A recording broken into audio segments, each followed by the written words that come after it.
నమస్కారం I dream ప్రేక్షకులకు స్వాగతం. ఇవాళ మనందరికీ ఎంతో ఇష్టమైన మనందరం ఇష్టపడే భారతీయం సత్యవాణి గారు మనతో పాటు ఉన్నారు. వారితో మాట్లాడి మరిన్ని విషయాలు తెలుసుకుందాం. జై శ్రీరామమ్మ. జై శ్రీరామ్ బంగారం. ఎలా ఉన్నారమ్మా? నేను బాగానే ఉన్నాను, కానీ వాయినం తెచ్చి ఇచ్చావు చూడు, మనసు ఒకలాంటి భావానికి అనుభూతికి లోనైంది. అంటే ఆ జగన్మాత అమ్మ ప్రేమ ఎలా ఉంటుందో అర్థమైంది. ముఖ్యంగా నువ్వు ఆలోచించిన విశాలమైనటువంటి ఆలోచనతో వచ్చావు. వీళ్ళకి పసుపు కుంకుమలు ఇవ్వచ్చునా, చీర పెట్టవచ్చునా, వాయనం ఇవ్వచ్చునా అనే దాన్ని పక్కన వేసేసి ధైర్యంగా నాకు తెచ్చావు చూడు. ఇది నేనే కాదు, ప్రతి స్త్రీ కూడా ఇటువంటి ఆదరణ పొందాలని, ఆమెకు ఆ రకమైన భరోసా ఇవ్వాలని, ఆ తల్లికి కూడా ఆ రకమైనటువంటి అమ్మవారి యొక్క అనుగ్రహాన్ని పొంది ఆనందంతో మళ్ళీ 10 ఏళ్ళు బ్రతికేటట్టుగా ఆమెకు ఒక ఎనర్జీ ఇవ్వాలని నీ ద్వారా నేను కోరుకుంటున్నాను తల్లి. ధన్యవాదాలు. భగవంతుడు నేను చల్లగా చూడాలమ్మా. అమ్మ, మీరు పెద్దవాళ్ళు, మీరు ధన్యవాదాలనే పెద్ద మాట నాకు చెప్పకూడదమ్మా. ఇది అమ్మవారి సంకల్పం. అందుకే ఈ ఇంటికి ఆ చీర సారే వచ్చింది అని నేను భావిస్తున్నానమ్మా. ఒక మనిషికి ఆలోచన కల్పించేది కూడా అమ్మవారే అని అంటారు. అమ్మవారి యొక్క సందేశం కూడా, అవని యొక్క సందేశం కూడా నీ ద్వారా పంపించిందని నేను అనుకుంటున్నాను. అయి ఉండొచ్చమ్మా. మనం ఏదో అంటారు చూడండి, ఓన్లీ ఈ జగన్నాటకంలో పాత్రధారులో. అయితే అమ్మ, ఎటు టాపిక్ వచ్చింది కాబట్టి మాట్లాడుతున్నానమ్మా. ముందు ఈ విషయం మాట్లాడిన తరువాత మనం మిగతా డిస్కషన్ పెడదామమ్మా. చెప్పు తల్లి. అమ్మ, పూర్వ సువాసినులకి ఒక వ్రతానికి వెళ్ళినా కూడా, ఇంట్లో ఒక శుభకార్యం జరుగుతున్న సమయంలో కూడా వాళ్ళకి అందాల్సిన గౌరవం అందుతోందా అమ్మ? అందడం లేదు. నువ్వు ఒక మాట అన్నావు ఇప్పుడు. అసలు నువ్వు ఆ మాట ఎందుకన్నా, పూర్వ సువాసిని ఎందుకు వాడావు? అంటే నేను విన్నది, నాకు తెలిసింది చెప్తానమ్మా. ఇది కరెక్టా రాంగా కూడా నాకు తెలీదు. నేను అది కూడా ఒప్పుకోను. పూర్వం సువాసిని అయినప్పుడు ఇప్పుడు సువాసిని కాకుండా ఎలా పోతుందో నాకు అది ముందు ఆన్సర్ చెప్పమనండి ఎవరినైనా. ఏమ్మా, అమ్మ ఎప్పుడు అమ్మే. నాన్నగారు పోయిన తర్వాత అమ్మ ఇప్పుడు కాకుండా పోతుంది. సువాసిని అంటే ఏమిటి అసలు? అక్కడ మంచి మనసు కలిగినది అని అర్థం. ఆ మంచి మనసు కలిగినది తండ్రి భర్త పోయిన తర్వాత ఆ మంచి మనసు మారిపోతుందా? కాదు. అందుకని పూర్వ సువాసిని అనే పదం కూడా ఎవరు పెట్టారు? ఎవరికి ఉంది ఈ అధికారం అనడానికి? మరి పురుషుడిని ఏమంటున్నారు భార్య చనిపోయిన తర్వాత? ఇప్పుడు పురుషుడిని కూడా మరి ఆ విధంగానే ట్రీట్ చేయాలిగా. మరి పురుషుడిని ఎందుకు ట్రీట్ చేయడం లేదు? స్త్రీని ఎందుకు ట్రీట్ చేస్తున్నారు? తనకి తానుగా 8 సంవత్సరాలు, 10 సంవత్సరాలు, 12 20 సంవత్సరాలు కూడా గ్యాప్ ఉన్నటువంటి పురుషులకి ఇచ్చి పెళ్లి చేస్తే, అతను ముందు చనిపోతాడని తెలుసు వయసు పెరిగిన తర్వాత, దానికి కూడా సిద్ధపడి ఆవిడ పెళ్లి చేసుకోవడానికి ఒప్పుకున్నప్పుడు, భర్త ముందు వెళ్ళిపోతాడని తెలిసి స్త్రీలందరూ ఒప్పుకుంటున్నారుగా పెద్దవాడిని పెళ్లి చేసుకోవడానికి. అందుకు ఆవిడ మరింతగా గౌరవం పెంచాలా, ఆవిడని అవమానించాలా? పెంచాలి. అందుకని గౌరవం పెంచింది శాస్త్రం. అది అర్థం చేసుకోకుండా ఎవడెవడో మాట్లాడని అట్లాంటివన్నీ తీసుకుని సమాజాన్ని బాధ పెట్టడమా? అదేనా ఎత్ర నార్యస్తు పూజ్యంతే రమంతే తత్ర దేవత అని శ్లోకాలు వల్లించడమేనా? ఏమిటి స్త్రీని గౌరవించడం? అలాంటి పేరంటానికి వెళ్ళినప్పుడు, పిలిచినప్పుడు, 10 మంది కూర్చున్నప్పుడు, ఆ తల్లి అక్కడ కూర్చుని వ్రతమంతా వీక్షిస్తున్నప్పుడు అందరికీ తాంబూలాలు ఇచ్చి ఆ తల్లి చేతిలో తాంబూలం పెట్టకపోతే, బొట్టు పెట్టకపోతే, ఆ తల్లిని బాధ పెడితే అక్కడ వ్రతం నీకు సఫలీకృతం అవుతుందా? ఇది చెప్పమనండి ఎవరినైనా నాకు. ఒక మనసును బాధ పెట్టేటటువంటి పూజ, ఒక మనసును కించపరిచే పూజ, అవమానపరిచే పూజ ఎలా అవుతుంది? చెప్పు తల్లి, దీనికి ఆన్సర్ చెప్పమనండి ఎవరినైనా నన్ను. ఆ తల్లి మనసులో ఎంత బాధపడుతుంది ఆ సమయంలో, అది ఎవరైనా ఎప్పుడైనా ఆలోచించారా? మన గుడికి వస్తారు చాలామంది, నేను బొట్టు పెడుతున్నప్పుడు గబుక్కని తల ఇలా వెనక్కి అంటే నేను చాలామందిని తప్పు. ఎప్పుడు మీరు అట్లా వెనక్కి పెట్టకండి, తల ముందుకు వచ్చి పెట్టించుకోండి అమ్మా. ఇది అందరికీ అర్హత ఉంది బొట్టు పెట్టించుకోవడానికి. ఎవరు సృష్టించిన బొట్టు ఇది? భర్త వచ్చి కొత్తగా క్రియేట్ చేశాడా? చిన్నప్పటి నుంచి మనం పెట్టుకోవాల్సిన బొట్టు ఎందుకు పెట్టుకుంటున్నాం? గాజులు ఎందుకు? దాని వెనుక ఒక పరమార్థం ఉంది. అది మానస సరోవరం, అక్కడ త్రివేణి సంగమం, అక్కడ భగవంతుడు ఉంటాడు, ఆజ్ఞాచక్రం ఉంటుంది. బొట్టు అనేది పురుషులు పెట్టుకుంటారు, స్త్రీలు పెట్టుకుంటారు. ఆ తర్వాత ఆ విషాదమైన విషణ్ణ వదనాన్ని చూస్తే ఇంట్లో వాళ్ళందరికీ మనసు బాధ కలుగుతుందిగా. ఇంట్లో వాళ్ళందరినీ సంతోషపెట్టడానికి ఉంటామా, మన అందరినీ బాధ పెట్టడానికి ఉంటామా? భర్త చనిపోయిన తర్వాత ఆ భర్త మూర్తి ఇంకా పెరిగి ఆవిడ హృదయం మరింత పెద్ద స్థానాన్ని సంపాదిస్తాడు తప్ప పోయిన తర్వాత ఆమె నిర్లిప్తంగా ఉండాల్సిన అవసరమే లేదు. ఆ జ్ఞాపకాలతో ఉంటుంది. జీవితంలో ప్రయాణం చేసాం అంతవరకు. రైల్లో ప్రయాణం ఎవరి స్టేషన్ వస్తే వాళ్ళు దిగిపోతారు. ఇది కదా మనకు ఆధ్యాత్మికత తత్వం మనకు నేర్పింది. సమాజంలో అందరిని కించపరచుకోవడానికా, అటువంటి తల్లులను బాధ పెట్టడానికి ఇది కరెక్ట్ కాదమ్మా. ఆ పూర్వ సువాసిని అనే పేరు కూడా ఎవరు వాడక్కర్లేదు, మనకి అట్లాంటి టైటిల్స్ ఎవరు ఇవ్వక్కర్లేదు కూడా. ఏంటి వీళ్ళు ఇచ్చేది మనకు టైటిల్స్? ఏమిటా పూర్వ సువాసిని? ఇప్పుడు కాదా? ఆవిడెప్పుడు సువాసినే, ఆవిడెప్పుడు శ్రీమతే, ఆవిడెప్పుడు సౌభాగ్యవతి, ఆవిడెప్పుడు సుమంగళే. లాస్ట్ టైం నీకు చెప్పినట్టు గుర్తు నాకు. బృహత్ సంహితలో వరాహమిహిరుడు చెప్పినటువంటి 17 శ్లోకాలు కనుక చదివితే అర్థం చేసుకుంటే ఆయన ఏం చెప్పాడో మనకు అర్థమవుతుంది. ఎక్కడ చెప్పలేదే? సర్వము సారవంతమే ఆవిడ ఎప్పుడు సుమంగళే అనే చెప్పాడు ఆయన. మరి అది చదివి మరి ఇదెందుకు చేస్తున్నారు? భగవంతుడు మంచిగా బ్రతకమని, వేదాలు మంచిగా బ్రతకమని, తోటివాడిని ప్రేమించమని, తోటి స్త్రీని ప్రేమించమని చెబితే అది మాత్రం మనకి చెవికెక్కదా?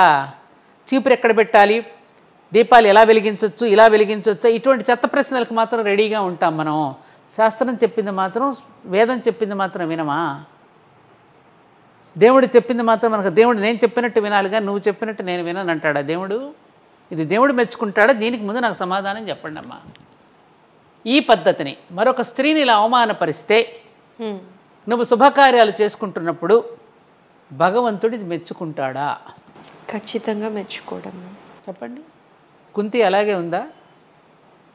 కౌసల్య, సుమిత్ర, కైకేయులు అలాగే ఉన్నారా? అలాగేనా? రాముడు ఏం చెప్పాడు?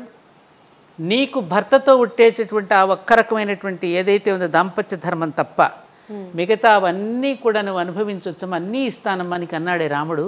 తన రామరాజ్యంలో ఎవరైనా స్త్రీ బాధపడుతూ ఉంటే ఓదార్చడానికి వెళ్ళి ఏం చెప్పాడు? ఆ దాంపత్య సుఖం అనేది తప్ప మిగతా అదన్నీ నువ్వు అనుభవించమనే చెప్పాడుగా. మరి అక్కడ ఏమిటి అర్థం? అంటే ఏమిటి? నువ్వు బొట్టు వేసుకోవచ్చు, నువ్వు ఎప్పుడు కూడా సౌభాగ్యవతిగానే ఉండమనే కదా చెప్పాడు. ఏమ్మా? అవునమ్మా. ఎందుకనంటే కొంచెం ఆవేశపడ్డాను, ఏమనుకోవద్దు. అయ్యో లేదమ్మా, తెలుసుకోవాలి. ఎందుకంటే మాకు కూడా ఏమైపోయింది అంటే అందరూ పూర్వ సువాసినులు అనటం అదొక గౌరవంగా అన్నట్టే అనుకున్నాం, కానీ అంతే తప్ప ఇందులో ఇలా కూడా మళ్ళీ మనం వాళ్ళని గుచ్చి గుచ్చి బాధ పెట్టినట్టు అవుతుంది అని చెప్పి మీరు మాట్లాడుతుంటే ఆలోచిస్తున్నారు. రిటైర్డ్ ఆఫీసర్ అన్నట్టుగా ఉంది అది. ఆవిడ అక్కడ రిటైర్ అవ్వలేదు కదా, ఆవిడ ఇంకా బ్రతికే ఉంది కదా.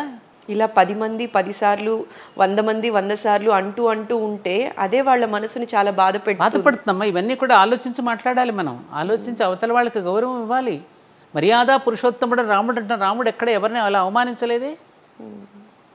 సీతాదేవి కూడా అదే అనింది కదా, తనను అవమానపరిస్తే అమ్మ నా వలన ఈ అవమానం జరిగిందంటే ఏమనింది? భద్ర, ఇది నీ తప్పు కాదు, సమాజంలో నువ్వు కూడా ఒక భాగమే. ఈ సమాజం స్త్రీలను ఎలా గౌరవించాలో నేర్పలేదు కాబట్టి తప్పు సమాజానిది.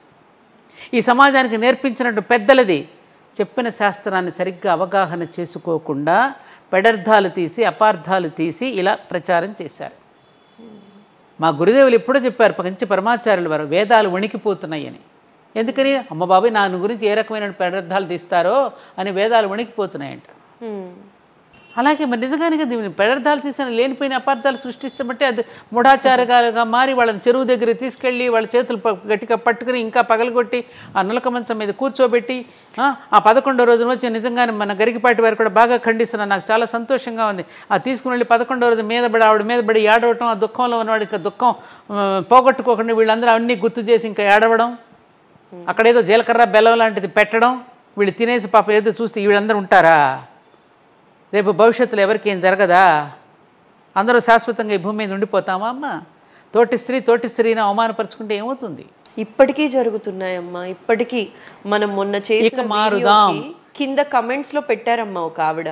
సురేఖ కమెంట్స్లో పెట్టావంటే గుర్తొచ్చింది నాకు. నేను లాస్ట్ టైం మన ఇద్దరం మాట్లాడుకున్న తర్వాత నేను ఊర్లు వెళ్ళినప్పుడు ఎయిర్పోర్ట్లో ఒక అమ్మాయి, దాదాపు పాప 30 సంవత్సరాల వయసు ఉంటుంది అనుకుంటా అమ్మాయికి.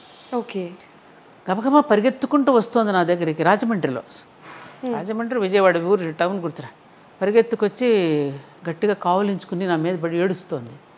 నేను ఎవరు తెలియదు. ఏంటమ్మా అని అమ్మ ముందు నన్ను మీరు కనపడినటువంటి ఆనందం ఉద్వేగంతో ముందు నేను నన్ను తట్టుకోలేకపోతున్నానమ్మా, కొంచెం ఆగండి అని పాప మా అమ్మాయి ఎంత దుఃఖం అంతా తీరినాక, ఏంటి చెప్పు తల్లి, ఎవరు, నువ్వు ఎందుకు ఏడుస్తున్నావు అంటే అప్పుడు చెప్పింది ఈ విషయం. ఇలా మీ వీడియో చూశానమ్మా నేను, నాకు 2 సంవత్సరాలు అయింది నా భర్త చనిపోయి. 30 years పాప మా అమ్మాయి, 32 years కన్నా ఉండదు నేను అనుకోవటం. నేను సన్ రైజ్ సన్సెట్ కూడా చూడలేదు 2 సంవత్సరాలు. My God. మీ వీడియో నాకు ఎంతో జీవితాన్ని ఇచ్చిందమ్మా. అది అది అది చూసిన తర్వాత నేను ధైర్యం తెచ్చుకుని నాకు ఎంతో బ్రతుకునిచ్చారమ్మా మీరని ఏడ్చింది నా దగ్గర. ఇంకొక తల్లి ఎంతమంది ఫోన్లో నీ ఆ వీడియో చూసిన తర్వాత, అందుకు నీకు థ్యాంక్స్ చెప్పాలి. ఎందుకనంటే చాలామంది ధైర్యం తెచ్చుకున్నారు చూసిన తర్వాత, ధైర్యం తెచ్చుకున్నారు. ఇప్పుడు ఎందుకనంటే చాలామంది పురుషులు కూడా కొంత స్వార్థంతో దీన్ని వ్యాప్తి చేశారమ్మా.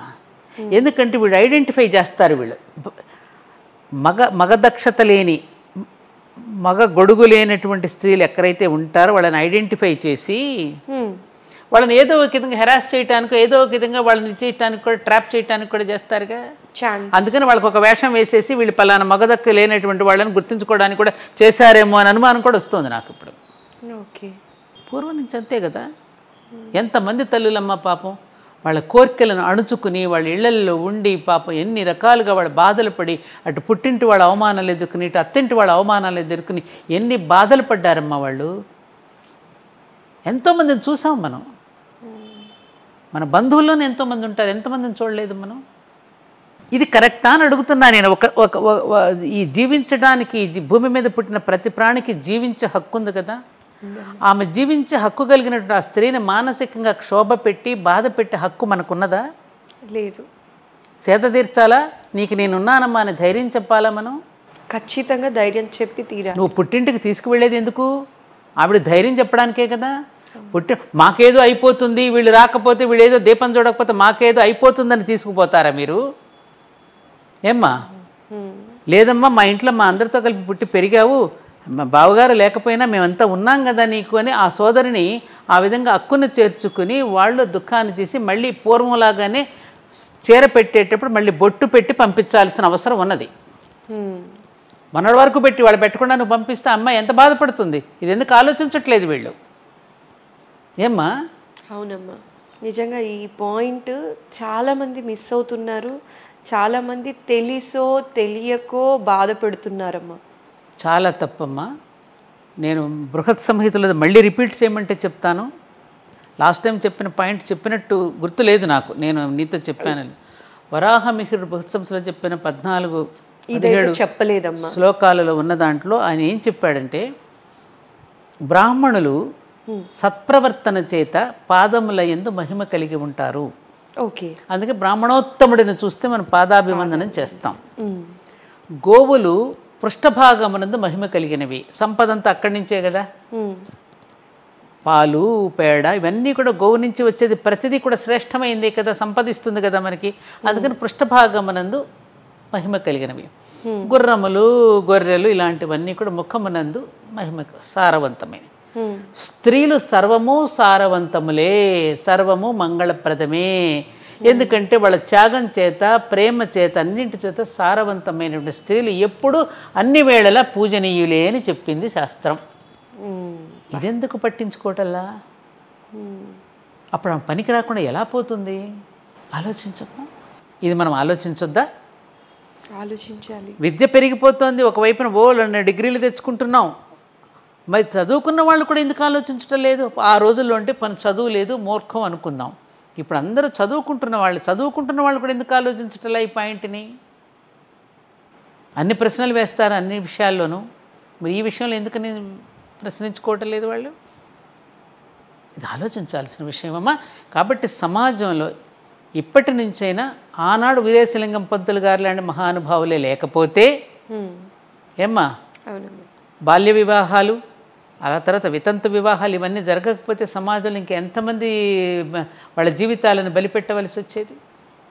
అందుకని ఎప్పటికప్పుడు సమాజంలో వస్తున్న చెడుని మనం సంస్కరించుకోవాలి తప్ప, ఆ చెడుని ఎప్పటికప్పుడు తీసేసి మళ్ళీ తిరిగి నవజీవనానికి మన నాంది పలకాలి తప్ప ఈ విధంగా ఒకరినొకరు అవమానించుకోవటం అనేది ఎట్టి పరిస్థితుల్లోనూ కరెక్ట్ కాదు. ఇప్పటికైనా మారుదాం, మనం మారుదాం, యుగం మారుతుంది. నేను ఎప్పుడు చెప్తా ఇదే స్లోగన్, మనం మారుదాం, మనం మారుదాం, యుగం మారుతుంది. ఇదమ్మా. అయితే అమ్మా, ఇంత చెప్పినప్పటికీ కూడా మీలాంటి వాళ్ళు, గరికపాటి గారి లాంటి వాళ్ళు కూడా స్టేజ్ పైన ఎన్నో ప్రవచనాల్లో చెప్పారమ్మా ఆయన.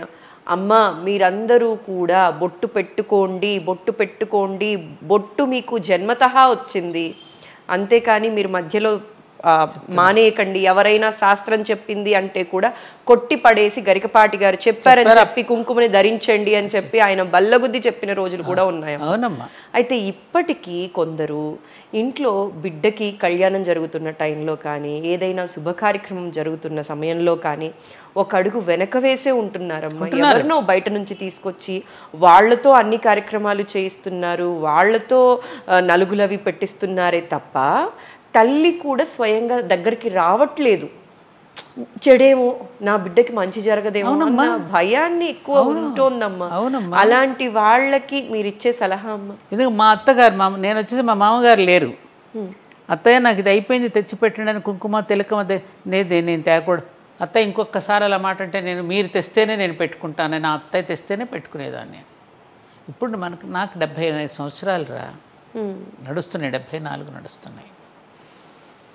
జీవితంలో ఎవరైనా ఎంతకాలం ఉంటాం? నేను ఎప్పుడు ఒకటే అనుకునేదాన్ని, నిజమైనటువంటి ప్రేమ గనుక భార్యకి భర్త మీద ఉంటే ఈ పసుపు కుంకుమలు అనేది పెట్టిన మానవుల యొక్క సృష్టి, దైవ సృష్టిలో లేదు, ఇది వేదంలో లేదు, దైవ సృష్టిలో లేనే లేదు. తన చేతుల మీదుగానే తన భర్త వెళ్ళిపోవాలని కోరుకుంటుంది ప్రతి స్త్రీ. ఏది భర్త మీద ప్రేమ ఉన్న స్త్రీ సమాజానికి భయపడి ఆ మాట అంటోంది. ఎందుకని తనకు తెలుసు, తాను గనుక లేకపోతే ఒక కప్పు కాఫీ కావాలన్నా, ఏదైనా తినాలనిపించినా తనలో ఉన్నటువంటి కోరికను కానీ తన ఎవరికి చెప్పుకోలేడు. తన భార్యతోనే షేర్ చేసుకోగలుగుతాడు. దుర్మార్గుడైన భర్త అని, మంచి భర్త అని ఎవరైనా సరే. అందుకని అయ్యో పాపం నేను లేకపోతే ఈ పిచ్చి మహారాజు ఏమైపోతాడో అనుకునేటటువంటి పరిస్థితుల్లో ప్రతి భార్య తన చేతుల మీదుగానే భర్తను పంపాలనుకుంటుందమ్మా. అదే అమ్మ భారతీయ స్త్రీ యొక్క గొప్పతనం. అది అందుకు సిద్ధపడే వివాహం చేసుకుంటుంది. ఇప్పుడంటే రకరకాలు వచ్చేసాయి. ఈ మధ్యలో మరీ 20 సంవత్సరాల నుంచి ఈ వివాహ పద్ధతుల్లో కానివ్వండి, వివాహ వ్యవస్థలో కానివ్వండి, అన్ని రకాలుగా దాంపత్య అన్ని రకాల పెను మార్పులు వచ్చేసాయి. అంత పెను మార్పులు అంత అడ్వాన్స్గా ఉంటున్నాను. నువ్వు ఇదెందుకు అడ్వాన్స్గా ఆలోచించటం లేదు? ఇక్కడేమైంది నీ మైండు? ఇక్కడెందుకు నీ మతి చెడింది? నేను అదే కోరుకునేదాన్ని. నాకంటే ముందు తనే వెళ్ళాలని నేను ఎప్పుడు అనుకునేది. నా చేతుల మీదుగానే నేను పంపించుకోవాలి, అలా కోరుకునేవాడు కరెక్ట్ అయినటువంటి ప్రేమ.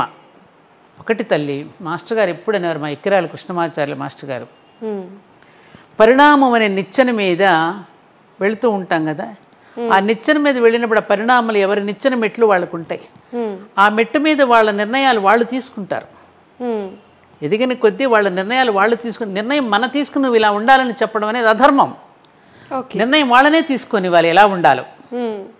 నాకెందుకండి, నేను ఒక నిర్లిప్తత బ్రతికే వాళ్ళు కొందరు ఉంటారు కదమ్మా. అందుకని నిర్ణయం అనేది ఆవిడకు వదిలిపెట్టాలి. నువ్వు బలవంతంగా తీసుకెళ్ళి ఇలాగే ఉండాలని మాత్రం చెప్పడం అనేది అధర్మం. ఇది లోకంలో కనుక ఒకసారి పరిశీలిస్తే సత్యం మనకు బోధపడుతుంది. మాస్టర్ గారు చెప్పిన మాటే నేను చెప్తున్నా ఇక్కడ. ఎవరిని ఇచ్చిన వాళ్ళకు ఉంటుందిగా, ఎవరి పరిణామ దశలో వాళ్ళ ఎదుగుదల ఉంటుందిగా. అవును, నువ్వు చూడు సమాజంలో ఎంతోమంది మహిళలను నువ్వు చూస్తూ ఉంటావు. అందుకని ఇలాగే ఉండి ఇలాగే పెట్టుకుని తీరాలి అని ఎవరు చెప్పకూడదు. చెప్పడం అది ఎక్కడ ధర్మం కాదు. అమ్మ, అయితే వ్రతాల గురించి ఎటు మాట్లాడుతున్నాం కాబట్టి ఇంకొక పాయింట్ నేను మీ దగ్గర నుంచి మాట్లాడిద్దాం అనుకుంటున్నానమ్మా. అది నేను ఇంకొకటి, నువ్వు ఎలాగో అన్నావు కాబట్టి నీ ద్వారా మన మహిళా లోకానికి ముఖ్యంగా ఈ విషయాల పట్ల పురుషులు అంతగా పట్టించుకోరు. ఎక్కడైనా ఛాందస్ పురుషులు ఉంటే ఉంటారు. స్త్రీ లోకానికి, నా సోదరీమణులకి అందరికీ నేను నీ ద్వారా నేను విన్నవించుకుంటున్నది ఏంటంటే, అమ్మా ప్రతి స్త్రీ కూడా దేవతామూర్తే. అటువంటి స్త్రీలు ఎక్కడైనా మీకు తారసపడినప్పుడు, మన గృహాల్లో ఉన్నప్పుడు తప్పకుండా వాళ్ళని ఆదరించండి. అందరితో పాటు వారికి కూడా తాంబూలం ఇవ్వండి. అప్పుడే అమ్మవారు కూడా సంతోషపడుతుంది, విష్ణుమూర్తి కూడా సంతోషపడతాడు, లక్ష్మీదేవి కూడా సంతోషపడుతుంది. తప్ప ఇది మరొక చెడేదో జరుగుతుందనే భావన మీకు ఉండవద్దు. మామూలుగా మనమే అనుకుంటాం కదా, మన రాత ఎలా ఉంటే అలా రాసిపెట్టినట్టు జరుగుతుందని. అలాంటప్పుడు ఒక స్త్రీమూర్తికి తాంబూలం ఇస్తే మనకేదవుతుందని భయం ఎందుకు మనకి? భయంతో జీవించకండి అమ్మా, ప్రేమతో జీవించండి. ప్రేమను పంచుకుంటున్న కొద్దీ భగవంతుడి యొక్క అనుగ్రహం కూడా మనకు లభిస్తుంది. అందరినీ ప్రేమించండి, ఆదరించండి. అటువంటి తల్లులకు కూడా చక్కగా బొట్టు గంధం పెట్టి మీరు ఆదరించమని ఈ సోదరిగా నేను మీ అందరిని ఇదిగో కొంగు చాపి మరీ అర్థిస్తున్నాను. మనసుకు బాధ కలిగించకండి. ఖచ్చితంగా అందరిలో మార్పు రావాలి. ఏ మహిళ కూడా బాధపడకూడదమ్మా. పడకూడదమ్మా. ఏ స్త్రీ బాధపడినా ఆ ఇంటికి అసలు మంచిది కాదు. మనమే అంటామే కలకంటి కంటి కన్నీరు నిండినని. మరి అటువంటి కలకంటి మన ఇంటిలో ఉన్నప్పుడు ఆవిడ కన్నీరు పెట్టుకుంటూ ఉంటే ఆమెను బాధ పెడితే మంచిది కాదన్నప్పుడు ఈ విషయంలో ఎలా బాధ పెడతాం? నాకు కూడా బాధ కలిగింది ఒక సందర్భంలో ఈ మధ్యకాలంలో. ఎప్పుడు ఎవరు వెళ్ళినా నన్ను అమెరికాకు వెళుతుంటే పిల్లలు ఎవరు వెళుతున్నా నన్ను అక్క వాళ్ళు వీళ్ళంతా నన్ను రమ్మనేవారు. ఈ మధ్య నన్ను పిలవలేదు, కూర్చున్నా నేను. ఓహో అంటే ఏమిటి? అలా ఉన్నారు. అమ్మ మీరు కూడా ఇలాంటివి ఫేస్ చేశారా? ఒకటి 2-3 సందర్భాల్లో ఫేస్ చేయడం. మా పుట్టింటికి తీసుకువెళ్ళారు, నాకు చీర పెట్టి మంచం మీద పెట్టి పొద్దున పెట్టామన్నారు. బాధపడ్డాను. అన్నయ్య నిన్నటి వరకు పనికొచ్చాను నేను, ఇవాళ మీరు ఎందుకు బొట్టు పెట్టి పెట్టలేదు నాకు అని అడిగాను. మా మరదలంది లోకరీతి కదా వదినా, అది లోకరీతిలో నువ్వేం అర్థం చేసుకున్నావు? లోకరీతి అని చెప్పి గుడ్డిగా అనుసరిస్తావా నువ్వు? గుడ్డిగా అనుసరిస్తావా? అందుకే పరమాచార్యులు వారు నాకు చిదంబరం నుంచి నాకు బ్రహ్మాండంగా పండితులు వచ్చి పసుపు కుంకుమలు తెచ్చి, అమ్మ నువ్వు ధైర్యం చెప్పు తల్లి అందరికీ, ఇదిగో ఈ కుంకుమ నువ్వు ధరించు, నీ కుంకుమ ప్రతి వ్యక్తికి కూడా ధైర్యాన్ని ఇవ్వాలని నాకు అక్కడి నుంచి పంపించారు. కంచి నుంచా? కంచి నుంచి. ఓకే, కంచి నుంచి పండితులు వచ్చి ఇచ్చారు అర్ధరాత్రి పైగా. నీ కుంకుమే వాళ్ళందరికీ ధైర్యాన్ని ఇవ్వాలి. అటువంటి తల్లులకి పెట్టుకోండి తల్లులారా, అందరూ చక్కగా కుంకుమ ధరించండి. ప్లాస్టిక్ బొట్లు పెట్టుకుంటున్నారమ్మా, ఎందుకమ్మా? ఎవరో చెప్పులు తోళ్ళు పెట్టుకుంటావా మనం? ఆజ్ఞాచక్రం దగ్గర హాయిగా కుంకుమ ధరించండి. ప్లాస్టిక్ బొట్లు ఎక్కడో కనపడకుండా ఇంత చిన్న చెక్క పెట్టుకోకల. పెళ్ళిళ్ళు అయిన వాళ్ళే పెట్టుకోవడం లేదమ్మా, మంగళసూత్రాలు ధరించటం లేదు. భర్త ఉన్న వాళ్ళు మంగళసూత్రాలు పెట్టుకోవటం లేదు, బొట్లు పెట్టుకోవడంలా, గాజులు వేసుకోవట్లా, మెట్టలు ధరించట్లా. మనమైనా పెట్టుకుందాం, కనీసం అప్పుడన్నా బుద్ధి వస్తుంది వాళ్ళకి. ఏం మాట్లాడాలో తెలియట్లేదమ్మా నాకైతే.